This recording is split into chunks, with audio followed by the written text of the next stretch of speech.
warahmatullahi wabarakatuh. Assalamualaikum warahmatullahi wabarakatuh. Alhamdulillahirabbil alamin. Asyhadu an la ilaha illallah wa asyhadu anna Muhammadan abduhu wa rasuluhu la nabiyya ba'dahu. Puji syukur kita kepada Allah Subhanahu wa taala yang mana pada malam yang penuh rahmat datangnya hujan tidak tidak memerlukan hanya kita untuk sholat isya berjamaah, tarawih berjamaah, dan mendengar kajian-kajian yang ilmiah. Mudah-mudahan ibu dengan semangat iman kita, kesehatan kita, hingga kita bisa mencari ridha Allah Subhanahu wa taala. Selawat dan salam kita curahkan kepada junjungan kita Nabi Muhammad Sallallahu Alaihi Wasallam, keluarga dan juga para sahabatnya, dan juga kita umatnya di akhir zaman kelak kita mendapatkan syafaat dari Rasulullah SAW. Allahumma sholli ala Ibu yang dirahmati Allah, mudah-mudahan jamaah yang kurang sehat dan juga ada zakiyah dari ibu yang dirawat di rumah sakit Antar, mudah-mudahan beliau sehat, anaknya, dan juga tadi saya di rumah sakit Jakarta, mudah-mudahan anda kita diberikan kesehatan. Amin ya Allah. Dan juga di mahasiswa saya juga. Dan juga tadi juga saya dari rumah sakit yang tadi yang juga lagi sakit. Saya juga yang kena sakit. Mohon doanya ya Bu. Mudah-mudahan kita sehat selalu. Belum kalau dirawat Bu, katanya nggak enak kalau dirawat. Katanya nggak enak meninggalin dulu ini berjamaah. Masya Allah. Perjuangan istri, Masya Allah, mudah-mudahan istri saya ini tidak dari surga saya. Amin ya Allah. Ibu, karena tadi ada sinyal dari doa tentang Al-Quran, yang membaca Al-Quran dan juga kalam, bagaimana hubungan kita baca Al-Quran dengan kalam Allah. Mudah-mudahan ibu, alhamdulillah juga imam-imam kita itu hafiz Quran semua, dari yang awal sampai sekarang ini kita menggunakan imam-imam tarawih yang hafiz Quran semua. Mudah-mudahan kita nggak kalah ya Bu ya. Zakir mudah-mudahan menjadi motivator di Quran kita agar kita bisa astabil khairum, berlomba-lomba dalam kebaikan. Untuk guru kita tambah Ya, terima kasih. Bismillahirrahmanirrahim. Assalamualaikum warahmatullahi wabarakatuh. Alhamdulillahirabbil alamin. Shalatu wassalamu ala asrafil anbiya'i wal mursalin Muhammadin bin Abdillah sallallahu alaihi wasallam. Bapak Ibu, keluarga besar Majelis Az-Zakir yang saya hormati, terutama pengasuh, pendiri sekaligus pemilik Majelis Az-Zakir Bapak Dr. Ramayuli beserta keluarga yang sangat saya hormati. Kita bersyukur pada Allah Subhanahu wa taala pada hari ini kita masih diberikan kesehatan oleh Allah sehingga kita di tengah-tengah capek kita, Bapak Ibu. Semua kita merasakan capek, letih, lesu, lelah. Nah, tapi karena iman kita hadir di tempat ini dalam rangka melaksanakan salat tarawih secara berjamaah dan dilanjutkan dengan kajian, walaupun di luar bulan suci Ramadan kita sebut dengan kajian rutin. Nah, sebenarnya tidak berbeda dengan yang di dalam bulan suci Ramadan. Kalau di luar sana orang menyebutnya kultum, delay apa? Ada pemahaman kultum itu sekarang dilecehkan, kuliah terserah antum katanya gitu kan. Nah ini siapa? Ada salah seorang ustaz yang menyebut seperti itu. Kita tujuannya sebenarnya Bapak Ibu kultum itu, nah kalau dia zakir kita sebut dengan kajian, karena kita menyampaikan firman Allah, melaksanakan firman Allah. Kuntum khaira ummatin ukhrijat linnasi ta'muruna bil ma'ruf wa tanhauna 'anil munkar. Kalian adalah sebaik-baik umat, Kata Allah, siapa yang terbaik itu? Orang yang ukhrijat linnasi ta'muruna bil ma'ruf. Orang yang senantiasa mengajak manusia kepada kebaikan, kema'rufan, wa tanhauna 'anil munkar, kemudian mencegah kepada hal-hal yang mungkar. Nah, dalam ayat itu tidak dibatas oleh Allah kapan harus dilaksanakan. Nah, kan gitu Pak Ibu. Nah, makanya ketika punya kesempatan di bulan suci Ramadan, karena amal pahala dilipat gandakan oleh Allah, setelah ada sebelum pelaksanaan tarawih, ada sesudahnya menjelang witir, maka digunakanlah kesempatan untuk khairul ummah itu. Jadi itu dasar hukumnya sebenarnya. Ya, jadi sah-sah saja orang yang melaksanakan apakah itu kajian atau kultum pada bulan suci Ramadan. Apakah dilaksanakan setelah salat tarawih, sebelum salat tarawih, sama saja. Karena dalam Al-Quran Allah tidak membatas kapan dilaksanakan kuntum khaira ummatin itu. Nah, atas dasar itulah kemudian Muhammadiyah, Bapak Ibu Majelis Takjih, bukan mewajibkan, tetapi menganjurkan di setiap selesai atau sebelum melaksanakan salat tarawih diadakan dulu kultum. Ya, walaupun sekarang ya saya katakan tadi dilecehkan oleh beberapa orang, sebenarnya tidak banyak. Diartikan kuliah terserah antum, katanya Bapak. Karena nggak ada contoh dari Nabi, katanya Bapak. Nah, ngajinya kurang kalau begitu. Ya. Oke, selamat ring salam, kita berharap semoga Allah Subhanahu wa taala akan tetap melimpahkannya pada junjungan Nabi besar Muhammad sallallahu alaihi wasallam. Karena berkat perjuangan beliau, kita sekarang ini berada dalam naungan iman dan Islam. Tema kita Bapak Ibu, Al-Quran, bacaan Al-Quran ya, relevansinya dengan apa namanya, dengan kalam Allah. Ya, kalam Allah itu maksudnya ucapan Allah. Ucapan Allah itu maksudnya Al-Quran. Itu Bapak Ibu. Ya. Di dalam tarjih Bapak Ibu ada bab khusus terkait dengan itu, disebut babnya itu adalah afdail amal namanya.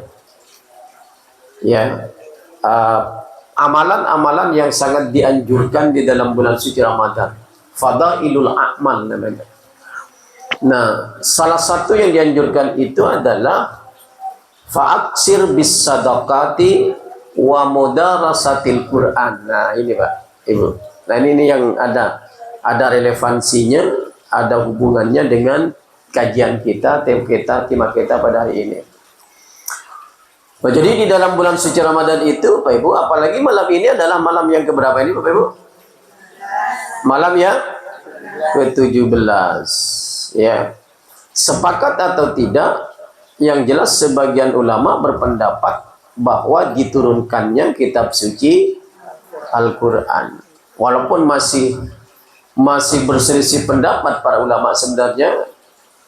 Contohnya ketika kita baca dalam kitab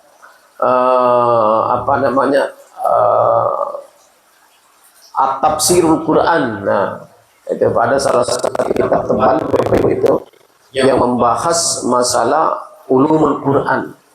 Salah satu di dalamnya itu adalah diturunkannya Al-Quran itu. Ada yang mengatakan memang tanggal 17 Ramadan, ada juga yang mengatakan tidak. Tapi hampir jumhur ulama mengatakan bahwa Al-Quran itu diturunkan pada malam ke-17 dari bulan suci Ramadan. Walaupun ada pendapat yang lain Bapak Ibu. Ya. Al-Quran itu kenapa diturunkan oleh Allah, kemudian kenapa diturunkan kepada Nabi Muhammad? Itu yang harus kita perhatikan dulu. Nah, karena Al-Quran itu adalah kalam Allah sebagai petunjuk bagi manusia di dunia dan di akhirat. Isinya itu adalah ada bersifat perintah, ada bersifat larangan, ada bersifat anjuran. Nah, itu isi kitab suci Al-Quran. Kenapa diturunkan oleh Allah? Sebagai petunjuk bagi umat Islam, Bapak Ibu, terutama orang yang beriman, begitu. Karena tidak semua orang Islam itu bisa menjadikan Al-Quran itu sebagai petunjuk, Bapak Ibu. Ya, ada dalam Al-Quran hudal linnas, gitu kan, petunjuk bagi manusia. Nah, jadi kenapa Al-Quran diturunkan? Menjadi petunjuk, agar menjadi petunjuk bagi manusia. Kenapa menjadi petunjuk? Agar manusia menjadi selamat. Kenapa harus selamat? Karena kita menginginkan masuk surga. Kalau orang yang nggak selamat, maka tidak mungkin masuk surga. Nah, itu maksudnya Bapak Ibu. Ya. Nah, karena itulah bacaan Al-Quran itu oleh Nabi, Bapak Ibu, di dalam bulan suci Ramadan itu sangat dianjurkan, bahkan ditekankan. Wa mudarasatil Quran, begitu. Salah satu hal yang harus dikerjakan oleh seorang muslim ketika yang melakukan ibadah puasa itu harus senantiasa mendaras Al-Quran, membaca Al-Quran. Nah, dari sisi ini Bapak Ibu, kalau majelis Az-Zakir itu udah nggak bisa diragukan tuh, ya kan? Setiap hari sudah diplot itu, siapa baca surat ini, surat ini, surat ini, surat. Nah, itu yang dimaksud oleh Nabi, Pak Ibu, dalam redaksi kalimat wa mudarasatil Quran, begitu. Ya. Supaya Al-Quran itu didaras. Didaras itu maksudnya dibaca secara kontinu. Nah, ini Pak Ibu. Jadi kalau ada orang baca Al-Quran, hari ini baca Al-Quran, besok tidak, nah itu tidak termasuk ke dalam kalimat mudarasatil Quran. Gitu loh, Pak. Padahal perbuatan yang disukai oleh Nabi itu, apakah dia membaca Al-Quran, apakah dia membaca kalimat-kalimat thayyibah, apakah dia bersedekah, karena ada dalam hadis fa'aksir bis sadaqah, begitu juga. Nabi menginginkan itu berkesinambungan, Bapak Ibu. Termasuk bersedekah. Bersedekah itu Rasul menghendaki berkesinambungan. Apa maknanya? Setiap hari kita dianjurkan oleh Nabi itu supaya bersedekah. Di dalam bulan suci Ramadan, Bapak Ibu ya, di dalam bulan suci Ramadan harus bersedekah itu setiap hari, itu yang terbaik. Nah, bagaimana Pak Ustaz? Saya nggak punya sesuatu yang mau saya sedekahkan. Sedekah itu bermacam-macam. Ada sedekah dalam bentuk materi, ada sedekah dalam berbentuk uang, ada sedekah dalam berbentuk bantuan, ada sedekah dalam bentuk imateri. Negur orang itu sedekah. Ketemu dengan orang di jalan lalu menegur, itu sedekah. Ketemu dengan orang tersenyum, itu sedekah. Gitu. Ketemu dengan orang lalu cemberut, itu tidak sedekah. Ya. Jadi banyak. Atau membersihkan masjid, membersihkan musola, itu sedekah. Nah, tapi yang diinginkan oleh Nabi itu berkesinambungan, kontinu namanya. Dan ini dimaksud dengan fa'aksir bis sadaqah. Ya, dalam hadisnya itu. Perbanyak Anda bersedekah dengan berkesinambungan. Nah, baru yang kedua, wa mudarasatil Quran. Nah, ini tema kita ini. Wa mudarasatil Quran itu adalah mendaras Al-Quran. Jadi tidak hanya membaca. Berbeda maknanya Bapak Ibu. Mendaras dengan membaca itu berbeda. Kalau membaca itu bisa hari ini baca, besok tidak. Tapi kalau mendaras itu berkesinambungan. Contoh nih Ibu. Ibu kebiasaan baca Al-Quran umpamanya setelah duhur. Gitu ya. Karena kalau malam kan kazakir atau nanti setelah sholat tarawih di rumah. Besoknya lagi baca lagi, besoknya lagi baca lagi. Pada waktu yang sama, ini disebut dengan mudaras namanya. Ya, berkesinambungan membaca ayat Al-Quran persis sebagaimana yang Bapak Ibu lakukan di grup itu. Nah, seperti itu. Nah, itulah yang dimaksud oleh Nabi fa'aksir bis sadaqati wa mudarasatil Quran. Yang dimaksud Bapak Ibu.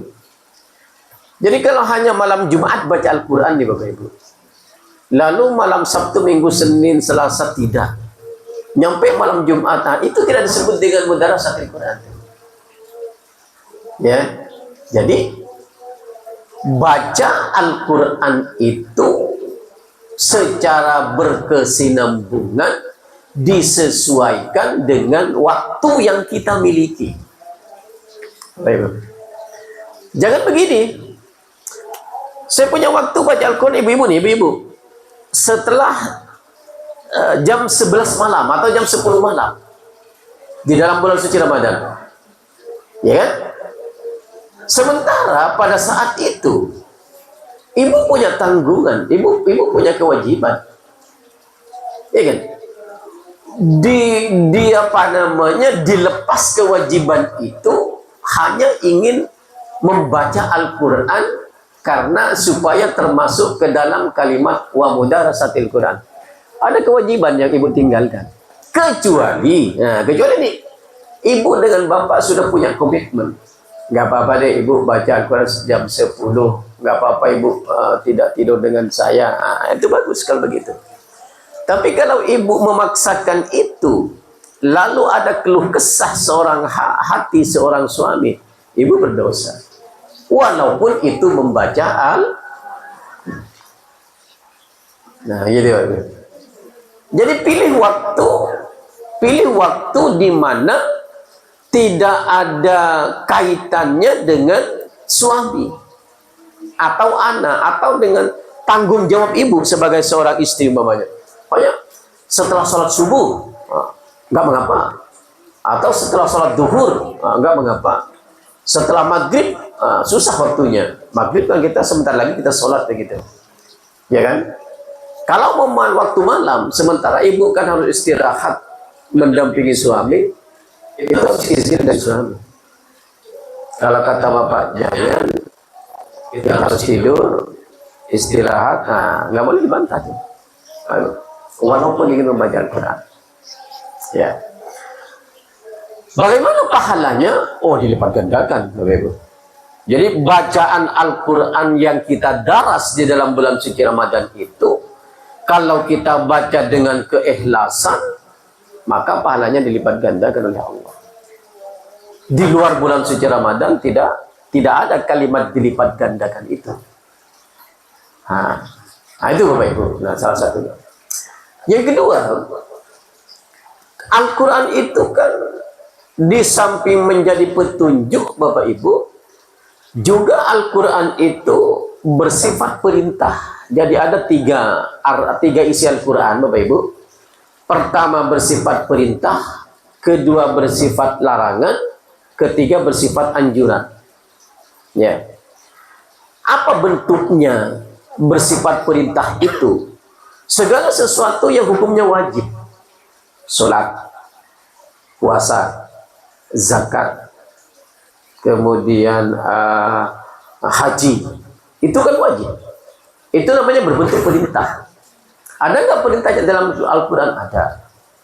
Aqimus sholat, dirikan salat, wa atuz zakat, warka'u ma'ar raki'in, kemudian rukulah bersama orang-orang yang ruku. Itu perintah. Ada larangan. Larangan itu adalah segala sesuatu yang dilarang oleh Allah.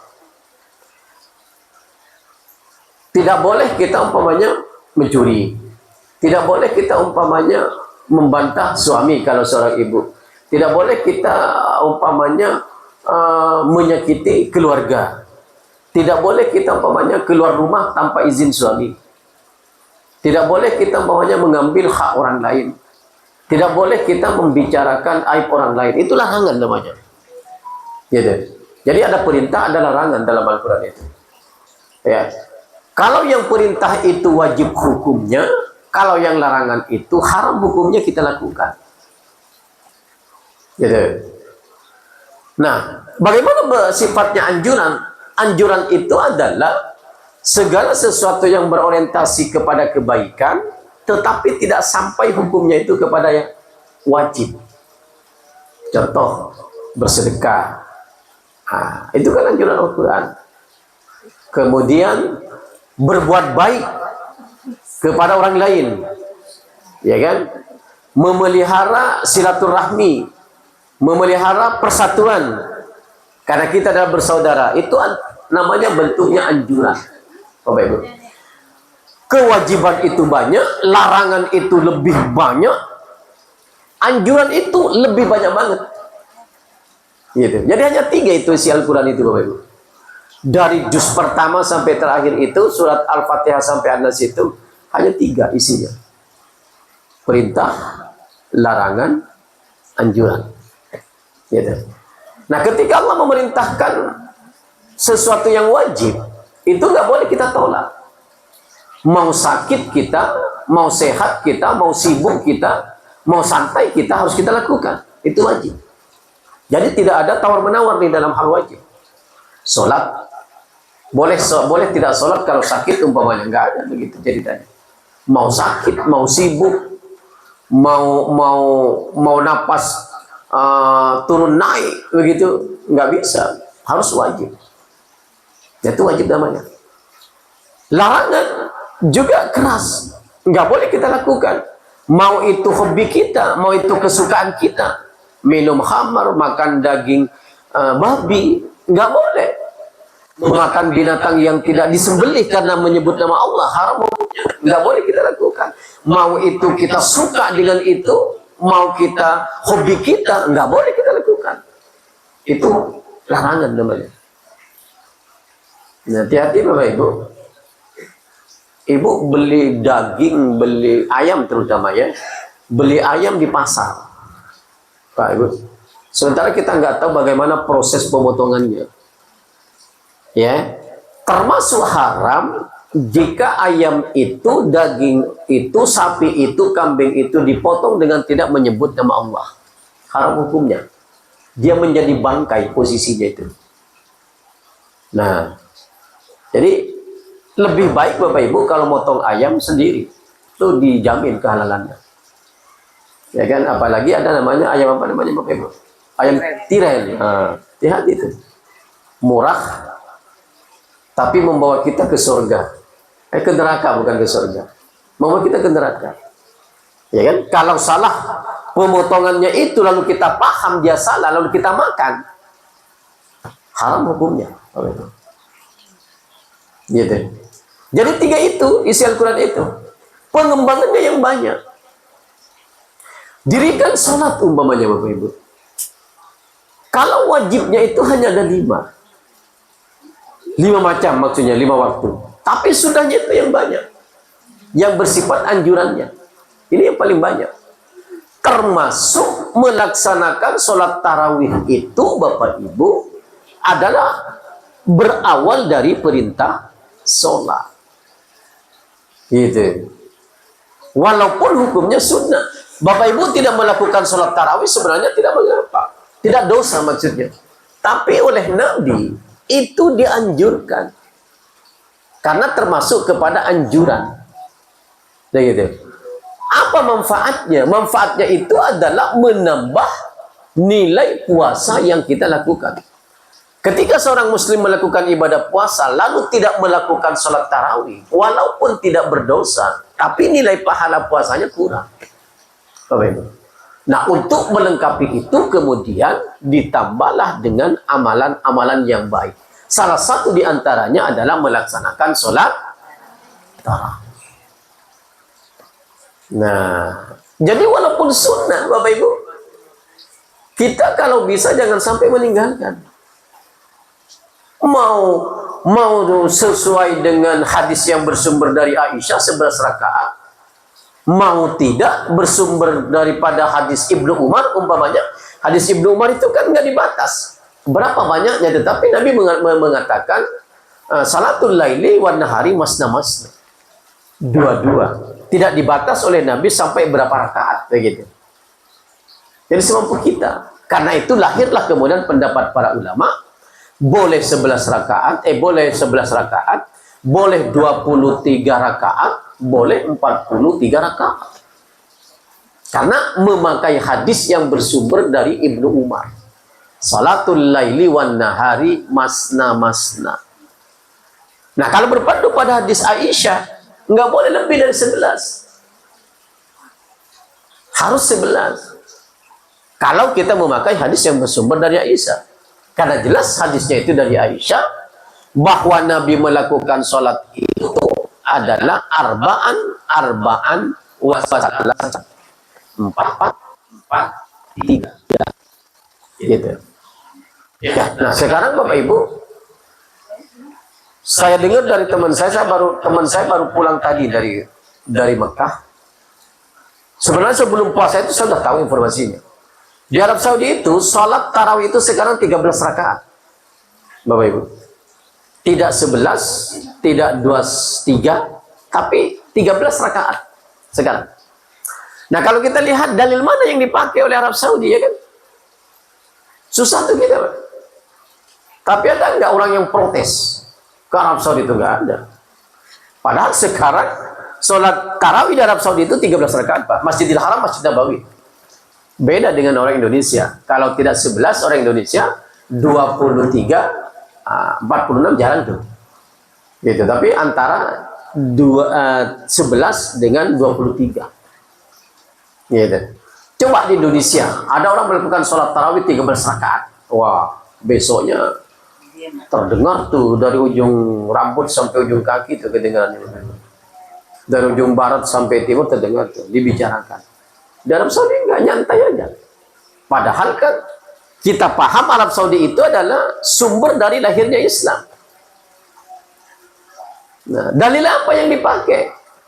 Iya kan? Paling yang dipakai itu, ini analisa saja Bapak Ibu ya, analisa, karena kita tidak nanya langsung kepada pemerintah Arab Saudi. Paling hadis yang bersumber dari Ibnu Umar dipakai. Salatul laili masna-masna itu. Hanya masnanya itu sampai kepada 10 rakaat. Ditambah dengan 3 rakaat witirnya. Begitu. Ya. Biasa aja tuh Bapak Ibu.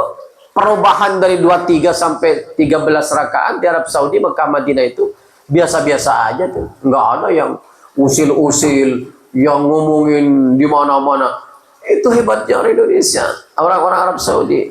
Orang Indonesia lebih hebat, Ibu. Apa hebatnya? Kalau nggak sama dengan dia, dibicarakan. Nah, itu hebatnya orang Indonesia.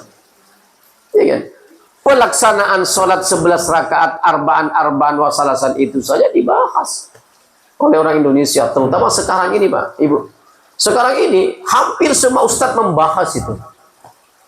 Bahwa Nabi katanya melakukan sholat 4 rakaat itu dua-dua melaksanakannya. Lah, hadisnya kan sudah tegas, arba'an walatas al antulihinna wa husnihinna, kata Aisyah. Nabi melakukan 4. Jangan kau tanya bagaimana panjangnya, bagaimana bagusnya. Kata Nabi, kata Aisyah begitu. Semua yusalli, kemudian sholat lagi, arba'an, 4 lagi, wala tas'al an husnihinna wa tulihinna. Jangan tanya, engkau tanya bagaimana bagusnya, bagaimana panjangnya. Summa sallu salasan rak'atain. Kemudian Nabi sholat 3 rakaat. Kan jelas sebenarnya itu Bapak Ibu. Nah, kayak yang kita lakukan barusan tadi, 4, 3 nanti belum 3-nya. Itu kan udah jelas, 4. Kenapa harus dibahas lagi, harus dua-dua? Kalau mau dua-dua, kan tidak perlu memakai hadis yang bersumber dari Aisyah. Hadis Ibnu Umar mengatakan masa-masa dua-dua boleh kok. Begitu Bapak Ibu. Nggak perlu dibahas.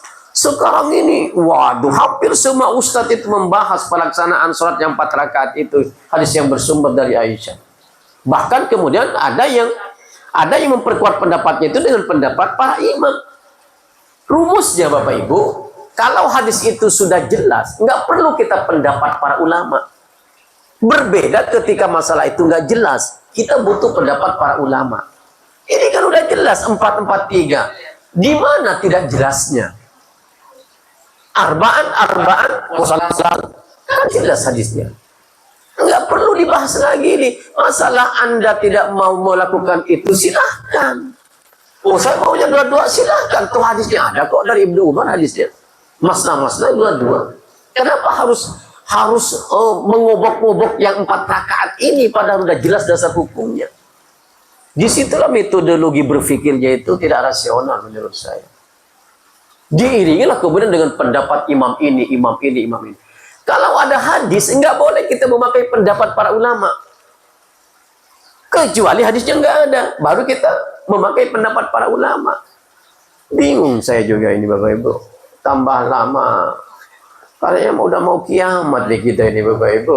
Hal-hal yang sudah dilakukan lebih 10 abad diungkit-ungkit kembali. Di Arab Saudi enggak ada itu yang nanggapi pada 13 rakaat. Sampai sekarang ada ceritanya itu protes dari si A si B, enggak ada tuh. Mau protes digantung di Arab Saudi Bapak Ibu. Itu Arab Saudi itu. Anda nggak setuju? Dua alternatif, penjara atau dipotong lehernya. Itu. Memangnya di Indonesia. Ya. Indonesia ini memang hebat Bapak Ibu. Jangankan itu, barang yang jatuh di depan Ka'bah itu yang ngambil itu orang Indonesia Bapak Ibu. Hebat. Kalau orang dari Yaman, dari mana, apalagi polisi, digantung oleh polisi, ditaruh. Ini barang siapa nih? Besoknya kita tinggal lihat. Coba kalau itu jatuh kepada orang Indonesia, dibawa pulang tuh Bapak Ibu. Apalagi di dalamnya banyak duit gitu kan. Itu Indonesia, hebat Indonesia itu. Ya. Nah, oleh karena itu Bapak Ibu, kenapa dari dulu sampai sekarang bacaan ayat suci Al-Quran itu disuruh perbanyak? Di samping memang fa'aksiru sadaqah wa mudarasatil Quran, karena memang satu huruf saja yang kita baca di dalam bulan suci Ramadan itu pahalanya dilipat gandakan oleh Allah. Saya nggak pernah membayangkan bagaimana pahala Bapak Ibu di dalam bulan suci Ramadan terhadap Al-Quran Bapak Ibu. Karena setiap hari saya lihat di grup itu yang juz ini juz ini udah dibagi begitu. Waduh, pahalanya itu Ibu luar biasa tuh. Makanya jangan diberhentikan kebiasaan seperti itu. Walaupun pada zaman Rasul nggak begitu Pak Ibu. Nggak ada Nabi Aisyah baca ayat sekian ini, Maimunah surat ini, nggak ada tuh pada zaman Rasul. Apa yang kita sebut bidah itu begitu? Kan enggak Bapak Ibu. Ya, lakukan saja dalam rangka mengimplementasikan firman Allah, kuntum khaira ummatin ukhrijat linnasi ta'muruna bil ma'ruf. Atau firman Allah yang mengatakan bahwa Andalah orang yang terbaik ya di antara umat-umat yang lain ketika Anda bisa ukhrijat linnasi ta'muruna bil ma'ruf wa tanhauna 'anil munkar. Itu Bapak Ibu. Jadi jangan pernah jenuh, jangan pernah capek, jangan pernah mengeluh ketika kita membaca ayat suci Al-Quran. Belum pernah saya dengar itu Bapak Ibu. Saya ngajar di berbagai majelis taklim Bapak Ibu. Tapi nggak ada tuh pembagian suratnya kayak Az-Zakir. Hebat Az-Zakir itu Bapak Ibu. Jangan main-main majelis taklim Az-Zakir ini. Nanti pertama kali di sorga, majelis Az-Zakir duluan termasuk sorga Bapak Ibu. Iya kan? Hebat Bapak Ibu. Luar biasa. Di hutan kayu itu saya punya jamaah khusus ibu-ibu. Tapi nggak pernah saya dengar, udah lebih 15 tahun saya ngajar itu khusus ibu-ibu. Tapi saya pernah dengar bacaan Al-Qur'annya itu sebanyak majelis Az-Zakir. Betul. Ya, dari sisi lain barangkali mereka punya kelebihan. Mungkin yang saya lihat setiap puasa itu Bapak Ibu, setiap harinya itu mereka menyiapkan takjil itu. Nah, itu dari sisi itu mungkin karena ada kalimat fa'aksir bis sadaqati. Nah, ibu kebagiannya wa mudarasatil Quran. Jadi terbagi itu bagus. Gitu. Capek nggak Ibu ngaji Bapak Ibu? Enggak kan? Enggak. Begitu. Tanpa Al-Quran, tanpa baca Al-Quran, kita tidak akan mengetahui apa yang diinginkan oleh Allah dalam hidup ini. Iya kan?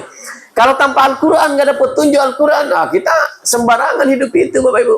Makan, nggak mau berhenti kalau nggak kenyang. Al-Quran kan menjelaskan. Ya kan? Makan nggak habis, kita buang gitu kan. Al-Quran menjelaskan. Jangan mubazir. Innal mubazzirina kanu ikhwan syaitan.